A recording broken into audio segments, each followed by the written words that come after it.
إثماتي سماثين وقال غادي تولين السلام عليكم ورحمة الله هزول في اللون مرحبا سيسون أرثازارة المغربية سناثي قهدرون ستمازيغ أمكيون دنيا مازال نتكمل زيارنا إلى بورجي ثملي اللي تاقي يقدران ويس 32 أين عناني مسلمان تعيشين دي فرنسا لا رونكونتر دي ميزولمون دو فرانس دونك نسعين ويجيون النار ذي البلاطو الساقي باش أدفكن ثمورين سن أين يعنان لي بروبليم يتعيشين مسلمان دي فرنسا ثم زواروث بغي غادر حفاغ وكذا Madame Florence Fossé, bonsoir. Madame donc Ismahan Bouzidi, salam alaikum. Docteur professeur Ramdi Mohamed, salam alaikum. Donc on parlera un peu donc, de ce que la communauté musulmane on a vu l'islamophobie qui est montée en flèche ces dernières semaines, ces derniers mois, après ce qui s'est passé donc, en janvier, donc les actes contre Charlie Hebdo. D'abord, j'aimerais commencer par vous, Florence. Vous êtes adjointe au maire sur Nogent-sur-Marne. Et vous faites beaucoup de travail de proximité par rapport donc, à l'intégration des familles maghrébines. Donc, je vous laisse la parole. Bonsoir, merci pour votre invitation. Donc oui, à la suite des événements dramatiques de janvier, on a vu une montée de l'islamophobie, et même si on ne prononce pas ce terme en France, puisqu'on dit plutôt acte anti-musulman. Le mot islamophobie a beaucoup de mal à rentrer dans les esprits, dans la société.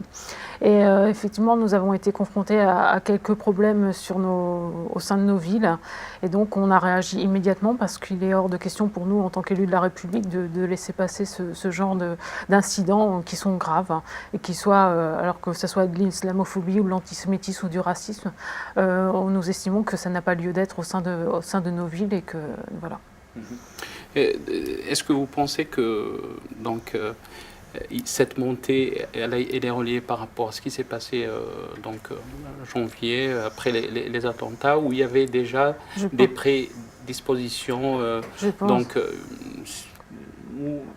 c'est quoi votre... Moi, je pense qu'il y avait déjà des prédispositions à l'islamophobie et au racisme en général. Depuis plusieurs années, on vit en France une crispation entre les gens et il y a un malaise, il y a une incompréhension. L'autre est perçu comme un étranger, on n'accepte pas la différence. La diversité est un problème de plus en plus récurrent et au lieu d'en faire une richesse, ça devient un problème.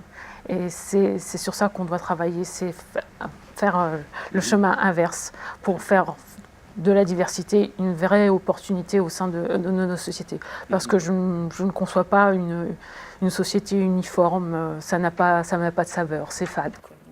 Très bien. Je vais revenir par rapport à votre travail après Florence, donc ce que vous faites sur le terrain. Je vais donner la parole au professeur donc Mohamed Ramgi. Professeur, salam alaikum. Je vous remercie beaucoup d'accepter notre invitation. Merci pour l'invitation. Vous êtes professeur donc, à l'IECH, Institut européen des sciences humaines. Vous êtes aussi docteur en sciences politiques, spécialiste de la présence musulmane en Europe, maîtrise en journalisme, deux en histoire contemporaine. Vous êtes présent au Bourget. Qu'est-ce que vous pouvez nous dire par rapport à la communauté musulmane? Est-ce que vous pensez que la communauté musulmane elle a fait le nécessaire pour montrer qu'on est là, on existe et on a notre place dans la société française? Bon, la communauté musulmane, elle est devant un grand chantier, donc il faut le dire, parce que, qu'on le veuille ou non, il y a une certaine transformation. On est en train de passer, on peut dire, de la quantité à la qualité. Ça demande beaucoup de temps pour changer les mentalités des gens. N'oublions pas qu'il y a des générations. Donc la première génération qui n'a pas, donc dès le début, n'a pas pensé à l'installation. Donc la notion de la citoyenneté n'était pas donc, présente chez la première génération. Et donc avec le temps, il y a une nouvelle génération, il y a une certaine élite. Et là, on a parlé de l'installation de l'islam, cette présence soit donc définitive, si on peut dire. Et là, ces musulmans sont devenus, on est passé du statut immigré à un statut citoyen. Et qui dit citoyen, donc il faut bien sûr préparer l'avenir. Et là, on est au début. Donc c'est pourquoi j'ai dit, elle est en train de faire le nécessaire, mais on est dans les premiers pas, donc il faut encore du temps. Parce que, comme j'ai dit, surtout en France, on est en train de passer de l'immigration à la citoyenneté. Et la citoyenneté, c'est pas seulement avoir l'esprit revendicatif. J'ai le droit, mais aussi il y a des devoirs, mais il y a aussi la notion du sort commun. C'est-à-dire on est dans le même bateau, la société. Donc là aussi, penser à ce qu'on appelle l'intérêt général. Et ça, ce qui manque au mouvement, il faut une certaine culture, une certaine éducation, qu'on est dans le même bateau. Donc ce qui touche la France ou l'Europe, ça nous touche en tant que musulmans, en tant que citoyens de ces pays-là. Et donc là, il faut penser, sortir de cette idée, nous et la société, ou bien les musulmans et la société. Donc là, les musulmans sont une partie intégrante de la société, donc il faut revoir pas mal d'idées, donc de préjugés aussi, préconçus. Professeur Rabgui, je vais revenir un peu, on avait une discussion un peu privée avant l'émission, vous m'avez dit que ça fait 32 ans que vous viviez ici en France, et donc on a vu que le Bourget, ça fait la 32e rencontre, ça fait 32 ans presque. Est-ce que vous pensez que ce travail a ramené ses fruits par rapport au travail des musulmans, qu'ils doivent, comment se comporter, comment se faire valoir dans la société dont ils vivent? De toute façon, donc le Bourget, cette rencontre annuelle des musulmans de France, même si c'est la 32e rencontre, mais c'est le fruit d'un travail d'une seule organisation. Il ne faut pas oublier que c'est seule l'Union des organisations islamiques de France qui organise chaque année cette manifestation, si on peut dire. Et donc, mais je pense, en quelque sorte, elle est une réussite. C'est-à-dire, même si c'est une mini-réussite, mais c'est un pas. Il ne faut pas oublier que, il y a le côté exposition, mais il y a aussi le côté conférence. Moi, j'ai suivi un peu le contenu. Avant, c'était un peu le côté comment être un bon musulman, dans le sens comment faire la prière, donc les pratiques religieuses. Après, on est passé vers comment être un bon citoyen. Donc, même les sujets, les thèmes des rencontres ont changé. C'est-à-dire il y a cette idée de participation dans la société, être positif, être au service de la société. Et donc là, par exemple, le thème de cette année, c'est l'année du prophète sallallahu alayhi wa sallam, en tant que miséricorde et paix. Et donc là aussi, parce que c'est lié à cette actualité, Charlie, etc. Et on a aussi besoin, en tant que musulmans, de revenir à ce qu'on appelle d'une certaine référence. Cette histoire aussi, parce que c'est bien de parler de la participation dans la société, mais il y a aussi le côté, donc il faut aussi rappeler notre histoire, notre identité, et donc pour ne pas être coupé du passé aussi. Donc là, est-ce que les musulmans, ils ont fait tout? Non, mais c'est un pas.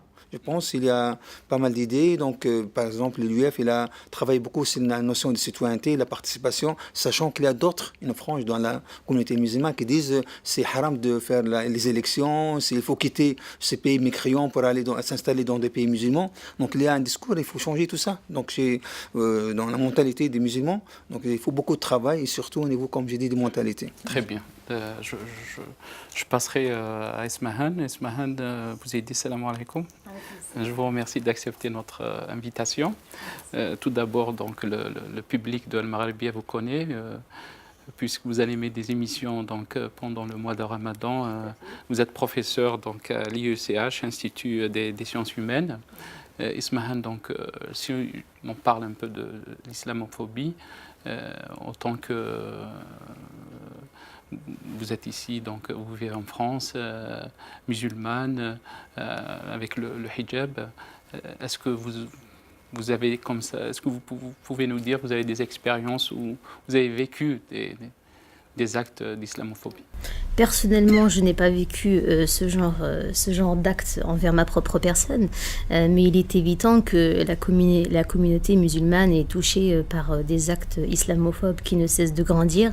Vous avez sûrement entendu, comme tout le monde, qu'un homme a été poignardé dans le Vaucluse, parce qu'il était musulman, et malheureusement, ce sont des actes qui sont peu, sinon pas rapportés dans les médias. On en parle très peu, comme si c'était un retour normal des choses par rapport à ce qui s'est passé donc récemment en France. Mais il est évident que des comités comme le CCIF ou le Comité contre l'islamophobie ont remarqué que les actes islamophobes n'ont cessé d'augmenter ici en France. Mais en contrepartie, donc nous avons un devoir, un travail à faire sur place, notamment par rapport au vivre ensemble. Il faut rappeler que de nombreuses associations, de plus en plus d'associations, essayent justement d'apporter ce genre d'initiative sur le terrain pour essayer d'aller à la rencontre des autres, pour essayer de parler de l'islam, non pas pour se justifier, mais pour faire connaître l'islam sous son véritable jour. Et là, il y a beaucoup de monde qui est intéressé, beaucoup de non-musulmans qui répondent présents à l'appel. On peut prendre l'exemple d'une rencontre que l'on a faite récemment à Compiègne sur le vivre ensemble justement après les attentats de Charlie Hebdo, et nous attendions une 50aine de personnes, or plus de 700 personnes étaient présentes lors de cette rencontre. Donc vous pensez que vous voulez intervenir, docteur? Après, lorsqu'on parle des causes de l'islamophobie, je pense que chez les musulmans, il y a aussi cette tendance d'accuser l'autre, d'accuser la société. C'est bien, mais moi, j'attire l'attention des spectateurs. Il faut parler aussi d'une certaine responsabilité partagée. Il ne faut pas oublier aussi que certains musulmans aussi, par leur comportement, poussent certains par leurs actes aussi, de provocation parfois, de mauvais comportements de certains musulmans, qui poussent vers aussi l'islamophobie. C'est vrai que la société, il faut aussi comprendre que la société française, par exemple, elle est aussi le fruit tout un travail, c'est-à-dire toute une littérature, une lecture de l'islam, ce qu'on appelle certains orientalistes, comment ils ont présenté l'islam. Et ça, c'est enseigné dans les écoles, comment on présente l'islam. Islam égale violence, islam égale soumission de la femme, islam égale société toujours en retard, une incompatibilité avec la modernité. Donc là, si on est devant des citoyens européens, français européens, il y a en quelque sorte, donc ils ont ces préjugés. Donc là, il faut aussi comprendre un peu la mentalité de l'Occident par rapport à l'image de l'islam.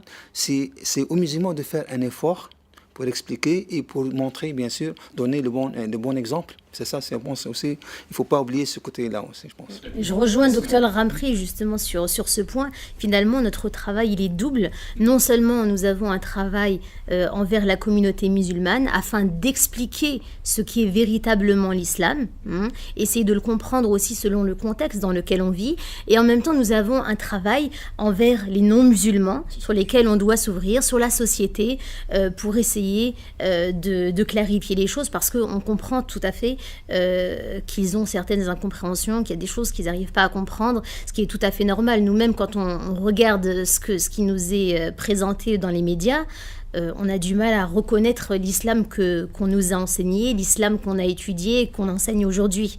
Donc on a besoin de clarifier un petit peu les choses pour aussi apaiser un petit peu tout le monde. Je vais revenir après sur donc, ce travail que vous faites par rapport à la clarification. Florence, donc, j'aimerais revenir à vous par rapport au travail que vous faites de proximité. Qu'est-ce que vous pouvez nous dire Alors, en ce qui concerne à Nogent-sur-Marne, avec le maire de Nogent-sur-Marne, depuis plusieurs mois, nous avons mis en place un groupe interreligieux. C'est-à-dire que parce qu'à Nogent-sur-Marne, les cultes sont très nombreux, que ce soit chrétiens, juifs, etc. Et il nous manque le culte musulman. C'est-à-dire qu'aujourd'hui, nous n'avons pas de référent musulman. Et c'est vrai, dans l'islam, il n'y a pas de clergé, si on parle ainsi. Et ça pose un problème lorsqu'on est élu local, d'avoir quelqu'un avec qui travailler. Et on ne sait pas à qui parler. Et on ne sait pas à qui parler, et c'est pas facile. Et on voudrait aussi fédérer tous les musulmans qui sont sur notre territoire, parce que nous en avons, mais nous ne savons pas comment faire. Et donc nous avons besoin d'un référent. Et c'est pour ça qu'on prend contact avec des organisations comme l'UOIF ou le CFCM, parce que ils sont capables de nous aider dans ce domaine. Et c'est dans ce sens que nous travaillons. Et donc depuis plusieurs mois, nous organisons des rencontres où nous discutons sur des sujets divers et variés en ce qui concerne, je ne sais pas, le vivre ensemble, par exemple, ce que vous disiez tout de suite. Et il y a vraiment une demande. Il y a vraiment une demande dans ce sens, parce que je participe dans le cadre avec les chrétiens à un synode. C'est l'évêque de Créteil qui a mis ça en place au niveau des départements. Et nous avons organisé des petits groupes. Il y a un petit groupe interreligieux, alors sur la famille, etc. Mais moi, je fais partie du groupe interreligieux et aussi politique et évangile. Donc, c'est du lien entre la religion et la politique. Et les gens nous disent, oui, aujourd'hui, on vit dans un sentiment de peur. C'est-à-dire que l'autre, je ne le connais pas, je ne le comprends pas. Et il y a vraiment une demande, nous avons besoin de comprendre, nous avons besoin de nous parler. Et c'est dans ce sens que nous travaillons, quoi. Voilà. Très bien. Mais est-ce que vous pensez qu'il y a beaucoup de travail à faire par rapport à la communauté musulmane, donc après toutes ces années, la force aussi si on veut, presque 6 millions de musulmans en France, mais vous avez un problème, vous n'avez pas trouvé à qui parler sur l'urgence. Alors, l'islam en France aujourd'hui est visible. Elle est vraiment, c'est une religion visible, ce qui n'était pas le cas il y a quelques années. Et ça change beaucoup de choses. Donc, évidemment, dans les médias, ce que vous disiez, il y a une perception, on a peur, on ne comprend pas, ça vient d'où, etc. Et c'est, comment je dirais, il faut du travail de la communauté, mais aussi, alors moi je parlais en tant qu'élu, du travail des élus. Il faut vraiment un lien qui se crée, des passerelles qui se créent. Mais ça prend du temps. Il faut du temps, ça ne va pas se faire du jour au lendemain, on ne va pas tout créer comme ça, et il faut de la persévérance dans ce domaine, quoi. D'accord. Ismahan, si je reviens à vous, je sais que vous parlez beaucoup avec de musulmans qui sont nés ici, qui essayent de faire changer les choses, qui vont faire des études bien avancées, avec de bons diplômes et tout, mais ils vous disent peut-être que les portes sont fermées, qu'on n'arrive pas à trouver du travail. Qu'est-ce que vous pouvez nous dire sur ça ? Je pense que la génération des plus jeunes, ceux qui ont étudié notamment, qui ont fait des études supérieures, ils essayent d'aller au-delà de cela.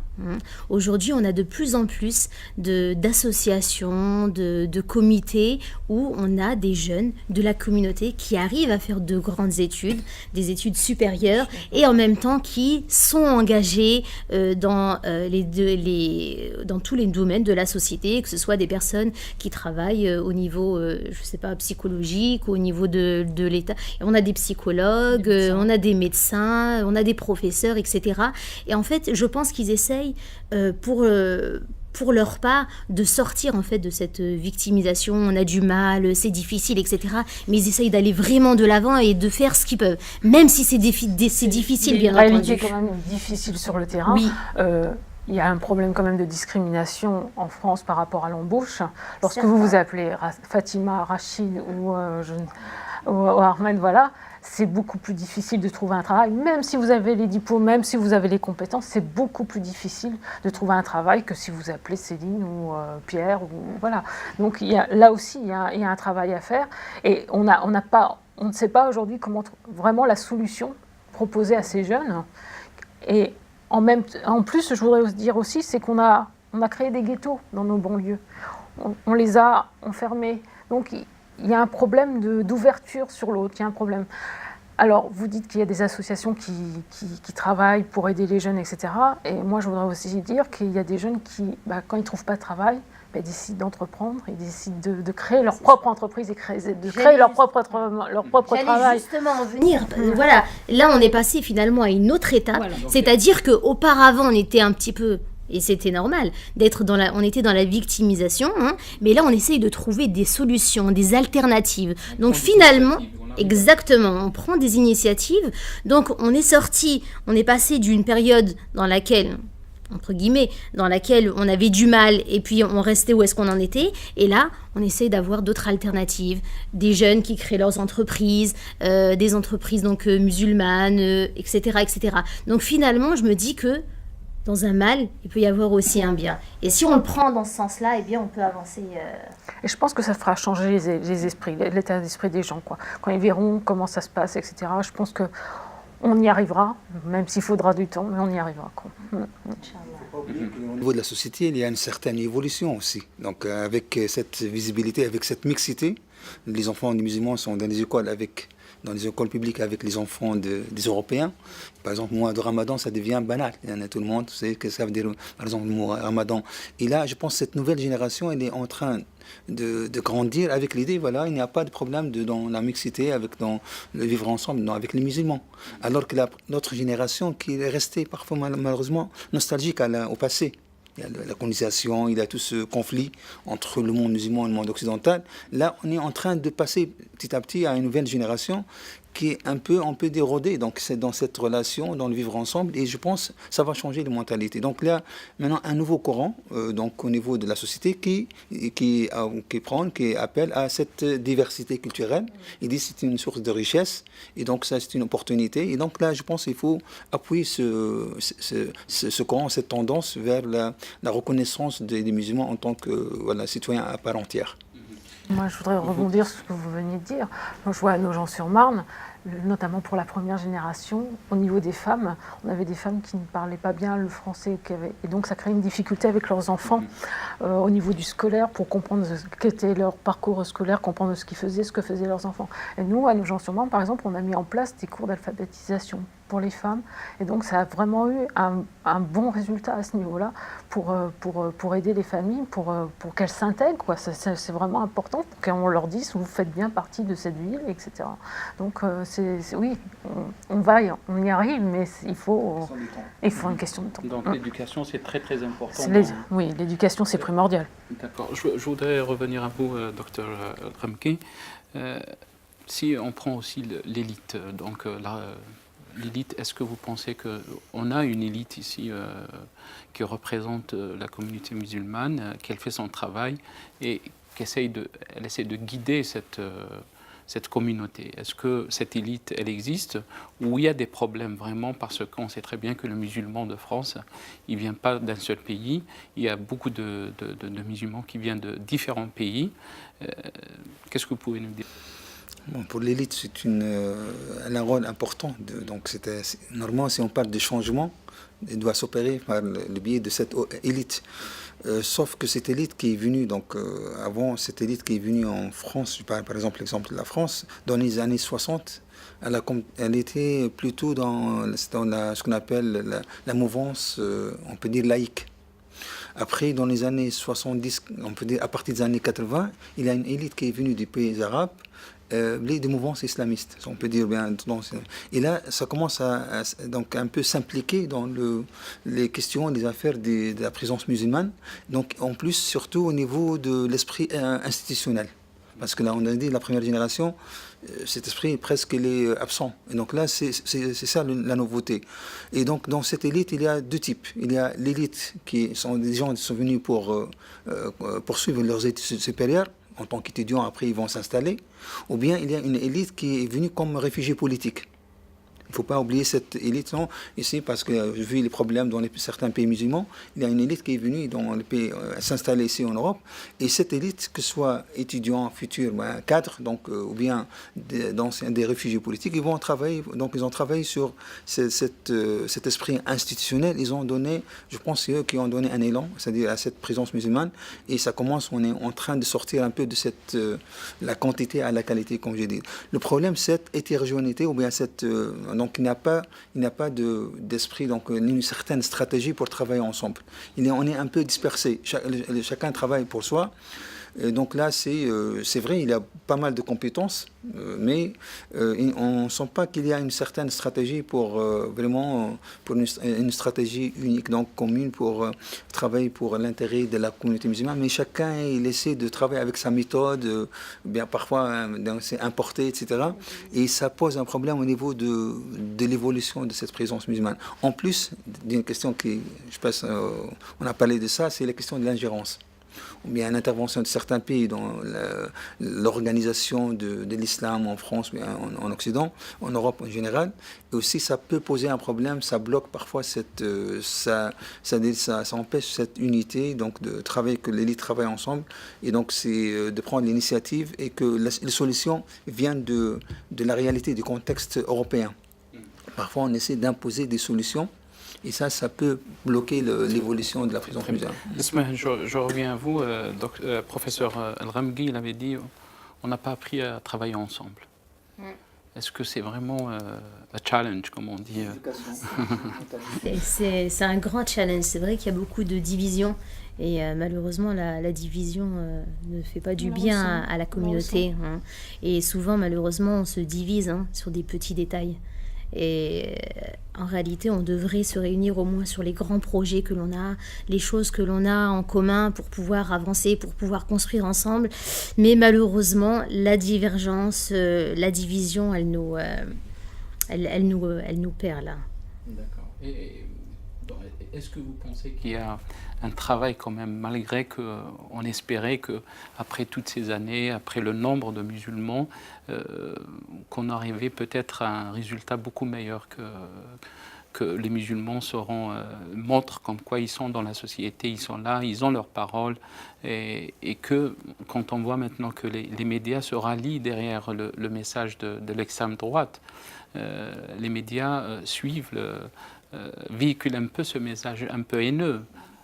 Comment changer ça? Comment vraiment, sur le terrain, c'est-à-dire, est-ce que les gens réalisent ça ou ils disent ok, quand il y a des événements, on doit se montrer, on doit parler qu'il y a des actes islamophobes, mais est-ce qu'il y a un travail Je pense que les gens, ils réalisent vraiment cela, et on le voit justement au sein des instituts comme l'IESH, où on a de plus en plus d'étudiants, des personnes qui sont soucieuses de connaître l'islam, etc., et qui va vraiment essayer de comprendre le texte, le contexte, etc. Et on voit qu'à chaque fois qu'on a des grands événements qui perturbent un petit peu la société, que les gens essayent de connaître un petit peu plus, de connaître un peu plus sur l'islam, etc. Et ça, du coup, je pense que c'est quelque chose qui peut nous réunir au bout d'un moment.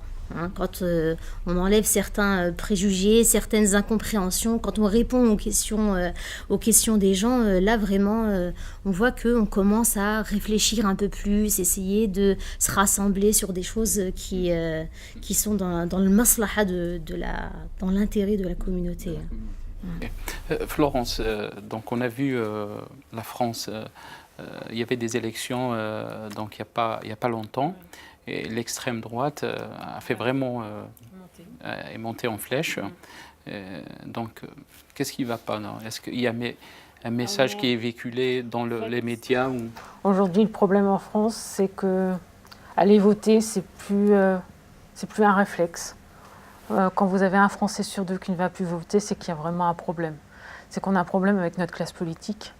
Et en plus, les gens ne retrouvent plus de réponse à leurs attentes. C'est-à-dire que, on va dire, les partis traditionnels politiques n'apportent pas de vraies réponses, n'apportent pas de vrais projets pour le pays. Et c'est normal qu'il y ait une montée de l'extrémisme. En plus, vous avez, pas seulement en Île-de-France, mais aussi en province, il y a une paupérisation de la population. Il y a un problème de chômage. Tous les jours, il y a des plans sociaux, etc. Donc oui, les Français sont inquiets et ils envoient des messages très forts. C'est ce qui s'est passé là les 2 derniers week-ends, quoi. Le premier parti de... Ils sont inquiets de quoi? Ils sont inquiets parce que quand vous ne savez pas comment vous allez finir la fin de votre mois, qu'est-ce que va être demain, l'incertitude du lendemain, c'est normal qu'on aille... Est-ce qu'ils sont inquiets aussi de la présence de quelqu'un peut-être qui est différent d'eux, parce qu'on les matraque dans les médias? Je pense aussi ce que véhiculent les médias et aussi certains politiques. Lorsque vous entendez un ancien président de la République dire qu'il ne faut plus de voile en France et qu'il ne faut plus de prières de rue, moi je suis choquée. C'est pas comme ça qu'on va réussir à travailler ensemble. C'est totalement faux. Et bien sûr, les Français voient ça et ils entendent. Et il y a aussi, on parle beaucoup d'immigration. Le Front National prend comme thème l'immigration. Et donc ça fait peur. Ils disent oui, on va venir nous piquer notre emploi, etc. Il y a aussi l'assistanat, quoi. Et on va être assisté. On assiste tous ces gens. Nous, à côté, on paye des impôts. C'est ce genre de discours qu'on entend aujourd'hui, quoi. Et lorsque je parle de l'immigration avec les gens, je dis oui, il y a de l'immigration. Mais il y a des conflits dans beaucoup de pays du sud de la Méditerranée. Et les gens quittent leur pays. Je ne pense pas que ce soit par plaisir qu'on quitte son pays et qu'ils viennent dans les pays européens. Alors pourquoi on n'aide pas ces pays à régler leurs problèmes, à les aider, à les accompagner, à régler les conflits? Et ça évitera d'avoir une immigration massive et de créer des crispations au niveau de la société, quoi. Professeur El-Ghamki, vous voulez intervenir? Chaque fois qu'il y a une crise, ça c'est connu au niveau de la société, donc la sociologie dit, chaque fois qu'il y a une crise, on cherche un bouc émissaire. Et là c'est facile, donc, comme on a dit, donc, Florence, donc, il y a chômage, il y a insécurité, c'est la faute à l'autre. Donc ça, on va, bien sûr, donc là, c'est l'autre, c'est qui? Donc, ce qui est différent. Et donc là, on cherche ce qui est différent, c'est qui est musulman. Donc on arrive, donc là, je pense qu'on est en train de passer un peu de racisme à l'islamophobie. Parce que la notion d'immigré, c'est fini presque, c'est en France. Parce qu'on a freiné un peu de l'immigration, les gens sont installés, sont des citoyens. Donc on cherche quoi? Quelqu'un qui est différent. Et c'est pourquoi il y a donc le parti, ce qu'on appelle d'extrême droite, ils sont en train d'instrumentaliser ces problèmes, cette crise, pour dire, avec un discours populiste, pour ne pas dire populaire, pour dire, voilà, c'est la faute aux autres. Et donc ça, ce discours, bien sûr, c'est pourquoi ces partis ont de la crédibilité, donc donc il y a, en plus, il y a la question de la menace de notre identité. Nous sommes menacés, nous sommes étrangers chez nous. Donc là, dire insécurité, chômage, nous sommes devenus étrangers chez nous. Vous savez, Marine Le Pen, elle a dit, lorsque les musulmans, ils ont fait, par exemple, parce qu'il n'y a pas assez de place dans les mosquées pour faire la prière de vendredi, ils ont fait la prière en dehors des mosquées. Elle a dit, ça nous rappelle un peu l'occupation nazie. Donc les musulmans sont en train de prendre nos trottoirs, ça nous rappelle l'occupation nazie. Et donc ça, c'est pour quelqu'un qui est de la masse, il va écouter ce discours-là. Donc ça, directement, il dit, voilà, elle a raison. Donc je pense que là, on est en train l'extrême droite, elle a profité, elle a instrumentalisé cette crise, cette situation actuellement, pour dire, au lieu de dire que même les musulmans sont victimes de cette situation, de cette crise, ils sont touchés par le chômage, donc même la sécurité, etc., au lieu de travailler ensemble, parce qu'on est, comme j'ai dit tout à l'heure, dans le même bateau, on dit, voilà, c'est la faute à l'autre. C'est pourquoi, partout, c'est pas seulement en France, mais partout, on a vu en Pays-Bas, etc., donc partout, il y a cette montée du Front National, parce que l'Europe, elle est en crise actuellement, et elle cherche des solutions, et donc, en attendant, on est en train de chercher, donc, de culpabiliser, bien sûr, une frange de la société qui sont les musulmans actuellement. Ismahan, pour contrecarrer ce qu'a dit professeur El-Ghamki, donc dire que l'autre, c'est la faute de l'autrui, et souvent l'autrui, c'est le musulman. Qu'est-ce qui se fait donc réellement pour changer? On a vu que c'était la 32e année, j'avais parlé de ça. Est-ce qu'on avance vraiment dans la bonne voie? On utilise les bons moyens pour changer cette perception de l'autre? En tout cas, on essaye. Hein. C'est tout le but de notre travail. C'est pas toujours facile, en effet, parce que il est vrai qu'on est face aussi à une guerre un peu contre l'islam, et que les musulmans, parfois et souvent en ce moment, sont exacerbés par ce qui se dit sur l'islam, les attaques contre les musulmans, etc. Donc, au bout d'un moment, vous avez parlé d'une guerre. Est-ce que vous pensez aussi qu'il n'y a pas une part de responsabilité bien sûr. Des musulmans, que peut-être par leur comportement aide aussi à véhiculer des... Bien sûr, parce que malheureusement, ce qu'on va mettre en avant, c'est cette minorité infime de musulmans qui n'ont pas le bon comportement, qui ne s'accordent pas avec les principes de l'islam. On va se focaliser sur eux. Hein, donc ce sont eux que l'on va montrer. Donc si nous on ne travaille pas sur notre comportement, sur notre relation avec autrui, sur l'importance de notre rôle dans cette société, bah forcément il va y avoir des problèmes.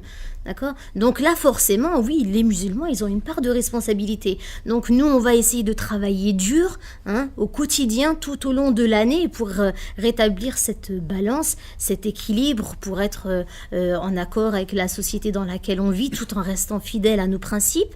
Et d'un autre côté, on va avoir quelques musulmans qui vont, si vous voulez, un peu casser tout ce travail, et la faute, elle va être sur le dos de tous les musulmans, c'est certain. Florence, donc, est-ce que vous pensez aussi que les musulmans ont une part de responsabilité? Je vous poserai donc la même question que j'ai posée à Ismahan. Oui, je pense qu'en France, il y a il faut former des imams. Alors, je sais qu'à l'USH, Château-Chinon et Saint-Denis, c'est l'institut, je crois, qui forme les imams en France. Des imams qui parlent français, qui parlent arabe, qui connaissent bien les textes sacrés, pour pouvoir expliquer aux musulmans l'islam, mais aussi aux non-musulmans. Ils connaissent aussi la société française. Oui, qui connaissent c'est très important. Oui, bien sûr, c'est la société française, bien sûr, de connaître les principes de la République française. On va parler de laïcité. Et c'est vraiment je pense que c'est dans ce sens qu'il faut. Oui, la communauté doit. Vous avez parlé j'ai retenu un mot, c'est chantier. C'est un immense chantier qui est devant vous, et ça va prendre. J'en reviens toujours à la même chose. Ça va reprendre du temps. Ça va demander beaucoup d'énergie. Des fois, ça va pas passer parce que, en plus, au niveau des médias, ce que disait Ismaël, c'est qu'on parle que de la minorité. On ne parle pas de la majorité des musulmans. On parle de cette petite minorité qui se radicalise, qui part dans les pays faire la guerre, etc., qui va je ne sais pas, embarquer nos jeunes, on va dire, dans une guerre qui nous concerne, qui ne sait pas que ça nous concerne pas, mais qui n'a pas de rapport avec la France. Par exemple, on n'en parle jamais que ces jeunes-là, c'est des Français qui ont été élevés ici en France, éduqués en France. Et on n'en parle pas de ça, on parle seulement de les médias, bien sûr, de leur religion. Vous parlez de cette partie extrême. Oui, tout à fait. Voilà. Et oui, ce sont des jeunes, je pense, il faut quand même se poser la question. La question que je voulais vous poser, c'est que vous êtes dans le politique, donc vous êtes sur le terrain. Est-ce que le système politique français a failli aussi? Est-ce qu'on peut blâmer... Il y a une faillite de la République. Il y a une faillite de la République parce que lorsqu'on n'arrive pas à intégrer ses citoyens, c'est qu'il y a un problème quelque part, c'est qu'on a raté quelque chose, c'est qu'on a laissé faire pendant des années, qu'on a abandonné des territoires. Est-ce que c'est normal qu'un pays abandonne certains quartiers et que les ghettoise? Non, ce n'est pas normal. Donc là, c'est comme un boomerang, ça vous revient dans la tête. Et on est face à une situation difficile. Et là, les jeunes qui partent en Syrie ou en Irak, ce sont des jeunes, certes, ils ont été dans le milieu scolaire, etc., mais ils ont perdu pied. Pour certains, ils ont plus de repères, et ils n'ont pas de repères. Et du coup, on leur propose, ceux qui sont en face, leur propose de devenir un héros, de faire de grandes choses, de faire de grands projets, etc. Ce qui n'est pas le cas, ce qui n'est pas la réalité, tout le monde le sait. Mais voilà, on est dans cette situation. Et donc, oui, le travail va être énorme, d'explication, de compréhension et voilà, ça va être très difficile. On va connaître des jours encore très difficiles, je pense. Vous pensez? Oui. Professeur El-Ramki, je reviens à vous. Ça me rappelle qu'un Français, un penseur, il a dit laissez aux musulmans le temps. C'est-à-dire, ils ont besoin de temps pour faire du travail. Quand ce chantier, ça demande du temps. Donc, il faut que les pouvoirs fassent un effort pour laisser aux musulmans le temps pour. C'est une sorte de réforme. N'oublions pas que la présence musulmane en Occident, c'est à l'image de la Ummah. C'est-à-dire, tout ce qu'il y a des problèmes à l'intérieur de notre communauté, ce qu'on appelle la communauté musulmane, ici en tant que minorité, il ne faut pas oublier qu'il y a le monde musulman aussi. Donc, c'est-à-dire, tout le monde musulman, actuellement, il y a une tendance vers ce qu'on appelle la sortie de cette décadence. Le monde musulman, il est passé par une grande décadence. Donc là, on parle beaucoup de renaissance. Donc il y a un retour à la religiosité, on est en train de chercher l'issue pour sortir de cette décadence. Et pour sortir de cette décadence, ça prend du temps. Comme l'a dit Malik Nabi, nous sommes colonisés parce que nous sommes colonisables. Donc ça, changement de mentalité, ça prend du temps. L'essentiel, c'est qu'on est dans le bon sens. Il y a un effort pour sortir de ce retard civilisationnel. Et donc, je pense que la communauté musulmane en Europe, en Occident, c'est la même chose. C'est à l'image de la Ummah. Donc, il faut laisser le temps. Il y a un facteur interne de ce retard interne. Mais il y a aussi un facteur externe, c'est la pression. Parfois, on ne laisse pas les musulmans s'épanouir. Donc, sortir, essayer de chercher une issue à leurs problèmes. Donc là aussi, il faut un double, c'est-à-dire, d'un côté, il y a un effort demandé de la part des musulmans, mais aussi de la part de la société pour laisser aux musulmans le temps pour faire ce travail, ce chantier à l'intérieur, parce qu'il a changé les mentalités. N'oublions pas qu'elle a parlé des jeunes qui sont dans ce qu'on appelle dans le radicalisme. Certains étaient, ces jeunes étaient dans le laxisme, dans l'égarement total. Drogue, je sais pas, criminalité, ils sont passés directement après vers la religion et ils cherchent quoi? Une sorte de culpabilité, un sentiment de culpabilité, ils cherchent l'islam 100%. Donc pour lui, c'est ça, il faut pour lui, c'est pas de radicalisme, c'est être un bon musulman, un très bon musulman. Et donc là, c'est aussi, il faut expliquer tout ça à ces jeunes, parce que si on parle du comportement des musulmans, cette responsabilité partagée, on a tendance à parler que de radicalisme. Et on oublie une autre tendance, c'est le laxisme. C'est-à-dire des jeunes qui sont dans l'imitation totale de cette occidentalisation totale, et parfois ça va conduire à quoi? À la criminalité, à la drogue, etc. C'est pas des gens qui sont radicaux au niveau de la religion. Ça, c'est des gens qui sont un peu perdus. Et ça aussi, c'est une mauvaise image de l'islam et des musulmans. Pour vous dire, il y a deux problèmes. Donc c'est pourquoi il faut travailler sur revenir à l'esprit de l'islam qui est de juste milieu, la notion de l'équilibre aussi. Il y a pas mal de travail sur le rappel de l'esprit de l'islam. Et donc, on croit un islam d'équilibre, un islam de juste milieu, et aussi un islam d'universalisme.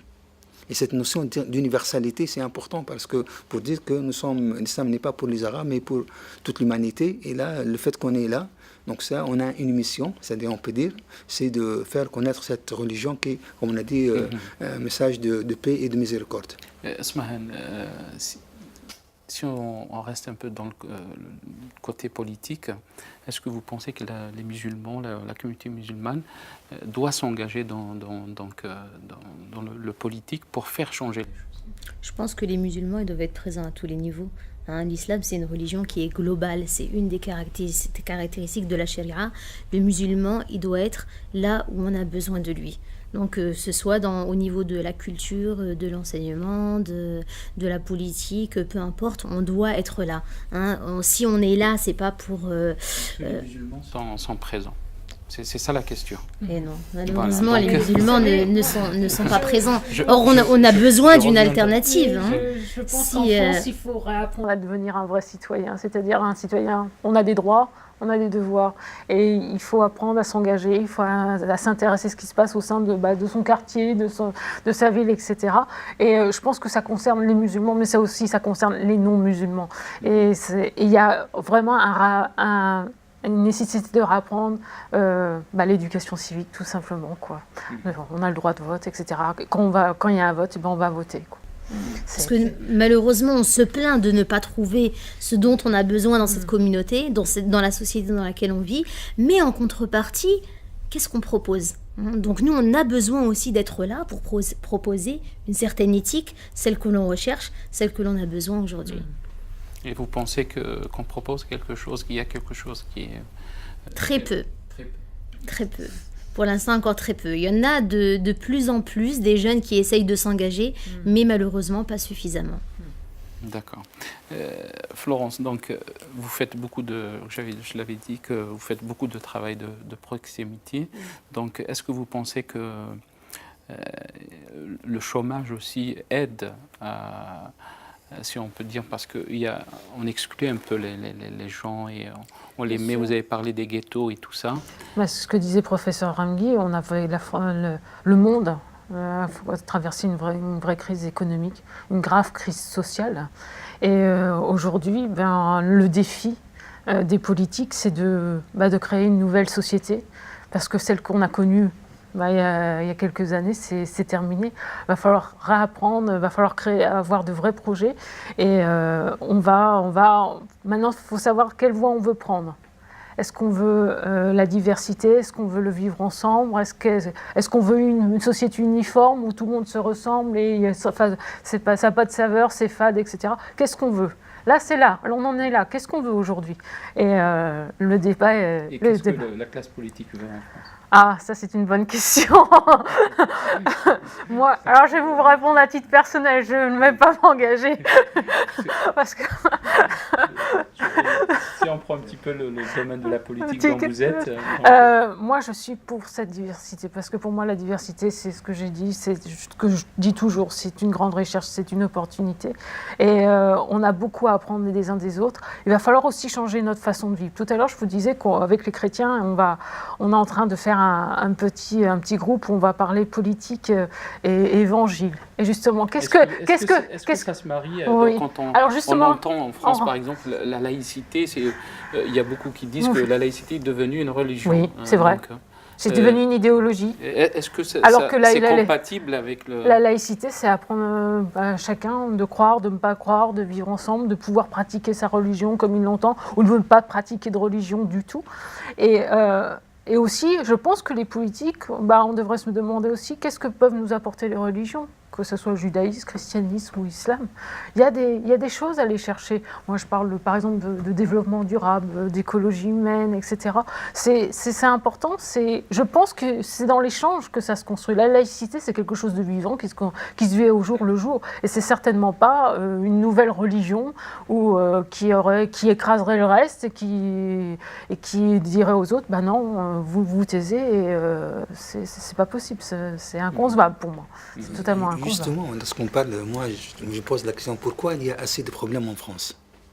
C'est-à-dire, pourquoi il n'y a que des... Bon, il y a Charlie, il y a la question de hijab, c'est-à-dire ce qu'on appelle la loi contre les signes ostentatoires.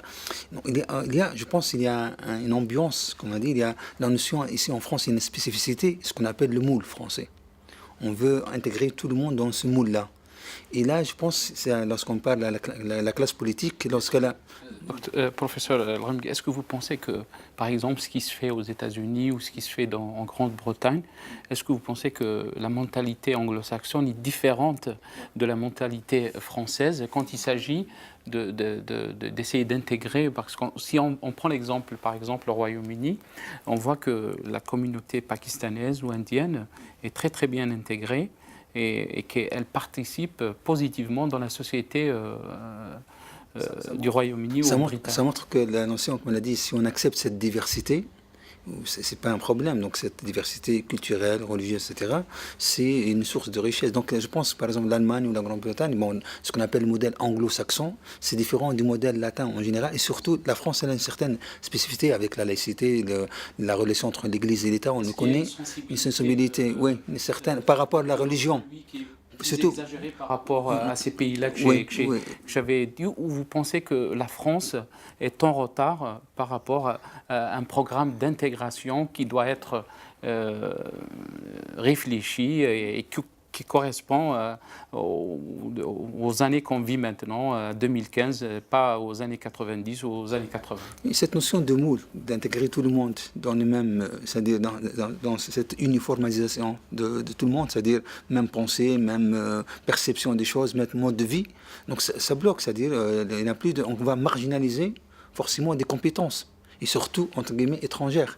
Donc marginaliser les compétences. Et donc ça va créer un retard pour la France. Sur le terrain, on marginalise des compétences. Et ça n'a pas assez d'intégration de compétences dites étrangères. Et là, je pense que c'est l'un des facteurs de ce retard, même au niveau technologique, etc., de la France par rapport, par exemple, à l'Allemagne, qui essaie de capter ces compétences et donc ce qu'on appelle la valorisation de ces gens-là.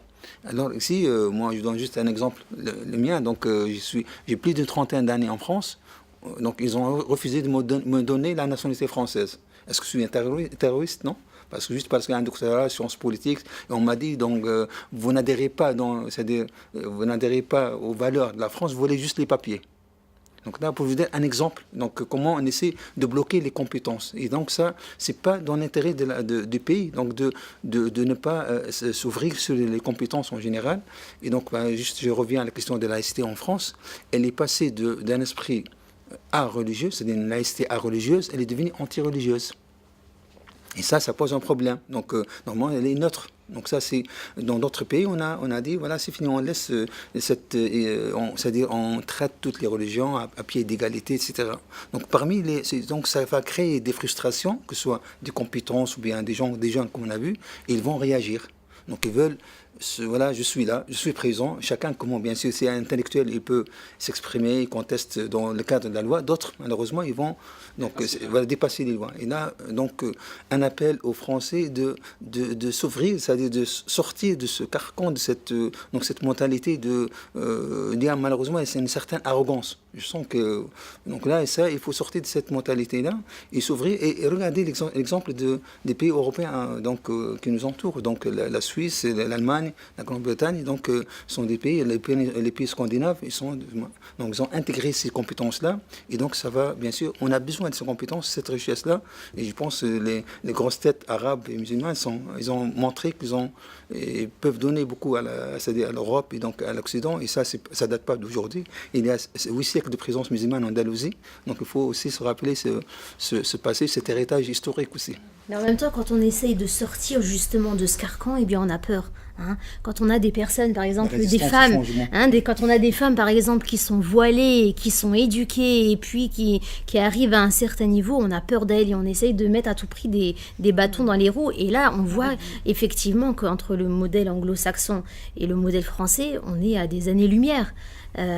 Pour avoir vécu aux États-Unis pendant un certain temps, je vois la grande différence avec la France. Aux États-Unis, à partir du moment qu'on est un bon citoyen, qu'on a des choses à apporter à la société, on est la bienvenue.